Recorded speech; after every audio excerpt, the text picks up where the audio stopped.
الذین هم فی صلاتهم خاشعون، ایمان والے لوگ نماز ٹرخاتے نہیں ہیں بلکہ خشوع اور خضوع سے پڑھتے ہیں۔ آج سے عزم کرو نماز کو ٹرخانا نہیں ہے، نماز دھیان لگا کے پڑھنی ہے۔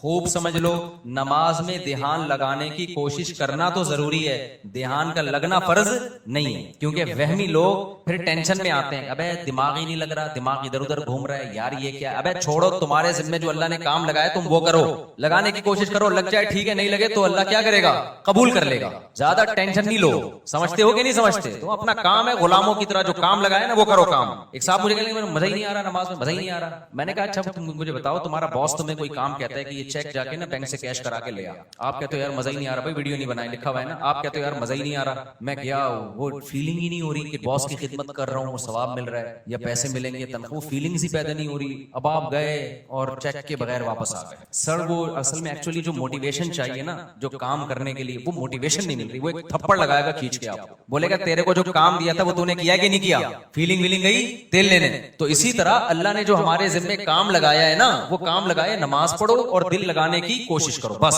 لگے نہ لگے یہ ہمارا مسئلہ نہیں، کیونکہ لوگ چھوڑ دیتے ہیں یار نماز میں کیا فائدہ، دل ہی نہیں لگ رہا، دماغ ادھر ادھر بٹتا ہے، تو یار ایسی نماز کا کیا فائدہ۔ ابے تیرے ذمہ خدا نے نماز لگائی ہے، تجھے پڑھنا پڑے گی، اور نماز پڑھ، سلام پھر، پتلی گلی سے نکل دو۔ اب تو فرض پورا کرنا ہے ہم نے ہر صورت میں، ان چکروں میں نہ پڑا کرو کہ دل لگ رہا ہے کہ نہیں لگ رہا، سمجھتے ہو؟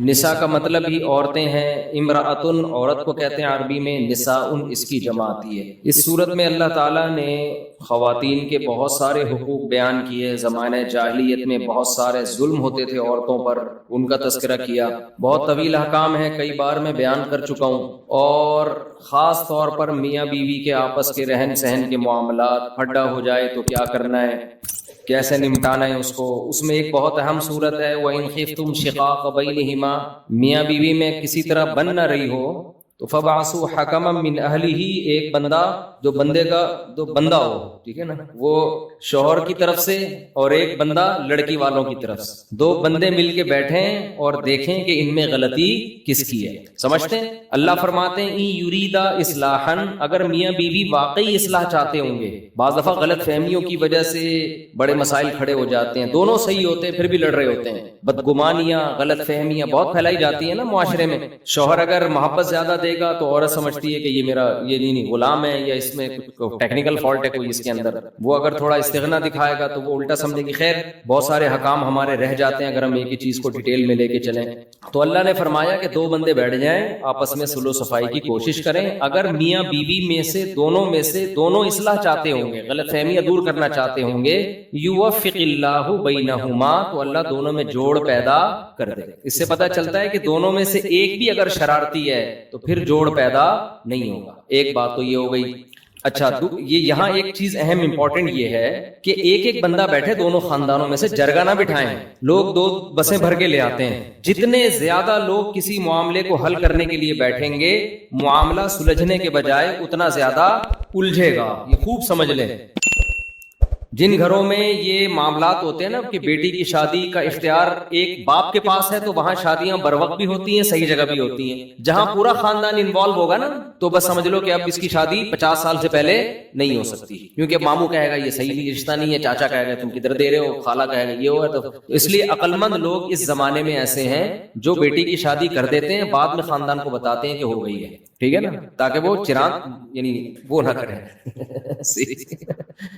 تو ایسی باتیں ممبر پہ مناسب نہیں ہے، لیکن ہو یہی رہا ہے، کیا کریں، بعض دفعہ نامناسب بات کرنی پڑ جاتی ہے، وہ بڑے مسائل ہوتے ہیں۔ خیر تو ایک بندہ ادھر سے جو بندے دا پتر ہو اور ایک بندہ ادھر سے جو وہ بھی کیا ہو، یہ بندہ بھی میں اس لیے کہہ رہا ہوں کہ وہ بھی سمجھدار آدمی ہو، تو بیٹھیں گے تو اللہ مسئلہ حل کر دے گا دونوں کے درمیان۔ اس سے بھی یہ پتہ چلتا ہے کہ اللہ تعالیٰ یہ نہیں چاہتے کہ فوراً طلاق کی طرف جاؤ، اللہ پہلے گھر کو بسانا چاہتے۔ ایک اور حکم جو سورہ نساء میں بیان ہوا، بعض دفعہ یہ بھی ہوتا ہے کہ میاں بیوی ایک دوسرے سے حقوق لینے کی کوشش کر رہے ہوتے ہیں مگر کوئی دے نہیں رہا ہوتا، یہ اس کے حقوق میں گڑبڑ کر رہا ہے یا وہ اس کے حقوق میں، تو اللہ نے پھر ایک آپشن بیچ کا یہ بھی دیا ہے کہ بھائی طلاق سے بہتر ہے کہ صلح کر لو آپس میں. صلح کا مطلب کچھ حقوق سے دستبردار ہو جاؤ. بعض دفعہ یہ ہوتا ہے کہ شوہر کو بیوی سے نفرت ہے, وہ نہیں چاہتا کہ میں اس کے پاس آؤں, جب بھی آتا ہوں پھٹا ہوتا ہے, وہ کوئی ایسی بات کہہ دیتی ہے جس سے اس کی کھوپڑی گھوم جاتی ہے. میں یہ قرآن کی تفسیر ہی بیان کر رہا ہوں. لوگ مجھے کہتے ہیں آپ قرآن کی تفسیر کے علاوہ باتیں کر رہے ہوتے ہو.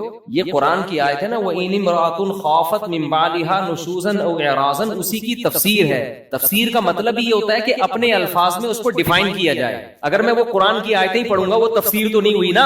تو تفسیر تو میں اپنی مثالوں سے, تفسیر کا مطلب کیا ہے, اس کو ڈیفائن کرنا.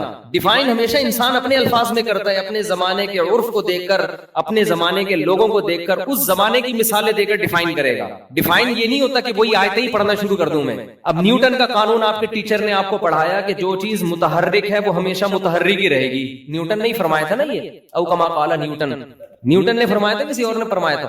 ابے بھائی ہم نے اسکول میں پڑھا تھا, جو چیز ہل رہی ہے نا وہ ہمیشہ ہلتی چلتی رہے گی جب تک روکنے والا نہ ہو. جو رکی بھی ہے وہ ہمیشہ رکی رہے گی جب تک دھکا دینے والا نہ ہو کوئی اس کو. یہ نیوٹن کا قانون تھا. آپ نے لا پڑھا دیا, اب بچے کہہ رہے ہیں کہ سر آپ اس کو ڈیفائن کریں. آپ نے ڈیفائن میں وہی لا دوبارہ پڑھ کے سنا دیا. کہیں گے سر اس کو ڈیفائن کریں.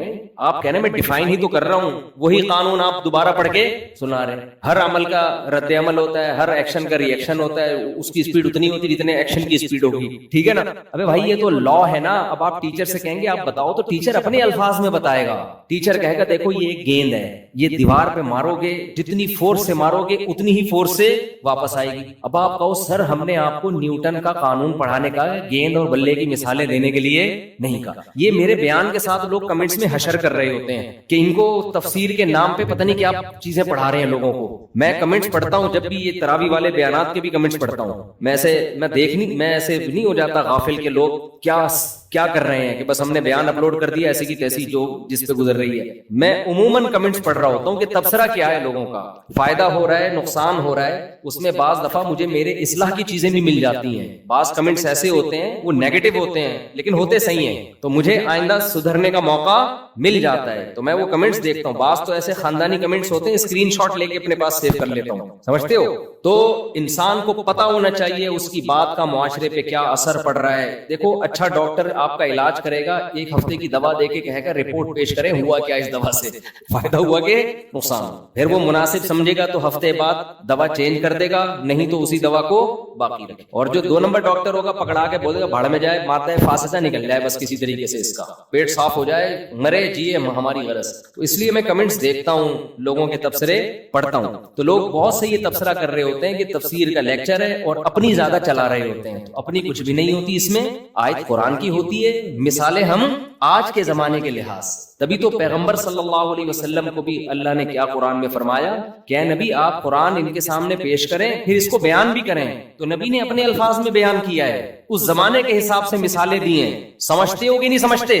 تو اب دوسرا پہلا حکم تو بتا دیا نا, دونوں میں پھٹا ہو تو کیا کرنا ہے. ہم الٹا کر رہے ہوتے ہیں دونوں میں پھٹا ہوتا ہے تو تیلی لگا کے پھٹے کو بھڑکا رہے ہوتے ہیں. سورہ نساء میں اللہ نے یہ بھی بیان کیا, لا خیر فی کثیر من نجواہم الا من امر بصدقۃ او معروف او اصلاح بین الناس. اکثر لوگوں کی سرگوشیوں میں خیر کی باتیں نہیں ہوتی. اس کو آپ دوسرا حکم سمجھ لیں. وہ تیسرا, میں جو دوسرا تھا وہ تیسرے نمبر پہ بیان کرتا ہوں. دوسرا حکم کیا ہے؟ اللہ فرماتے ہیں کہ جب لوگ آپس میں سرگوشی کرتے ہیں, چھپ چھپ کے باتیں کرتے ہیں, ان باتوں میں اکثر خیر کی باتیں نہیں ہوتی. کتنی خاندانی آیت ہے یار. کیا مطلب؟ جب لوگ ممبر پہ بیٹھ کے بات کر رہے ہوں گے, کھلے عام تقریریں کر رہے ہوں گے, اسٹیج پہ خطاب کر رہے ہوں گے, ساری پازیٹیو باتیں, ساری جوڑنے والی باتیں, فساد والی باتیں نہیں. آپ مجھے ووٹ دیں, میں سچا پاکستانی, یہی ہوتا ہے نا. مولوی صاحب بھی تقریر کر رہے ہوں گے, زبردست اصول کی پابندی کرو,